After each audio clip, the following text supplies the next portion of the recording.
In this assessment, based on the difference in energy between the transition state leading to primary and secondary, we're asked to calculate the relative reactivity of a primary versus a secondary CH bond. We know that the secondary CH bond should break more quickly because we're making the more stable radical. Let's show how we do that calculation. What I have on screen is an equation that relates the difference in activation energies to a ratio of reaction rates. We can rearrange that equation using algebra to be as follows. E to the difference in activation energies divided by RT will give us that ratio of the secondary CH to the primary CH.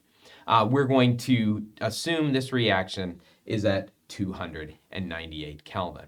And so using that 2.7 kilocalorie difference, we plug in our numbers. We get 2.7 kilocalories per mole here as our difference in activation energies. And I'm going to show the units here so we can confirm that they cancel out. R is 1.987 times 10 to the negative third. The units are kilocalories per mole Kelvin. The temperature, as we said, is 298 Kelvin. We can show here that Kelvin cancels on the bottom, kilocalories cancels here, moles cancel here. And so what we end up with is this number is going to be a unitless number. It turns out plugging that into the calculator gives us a value of 4.56.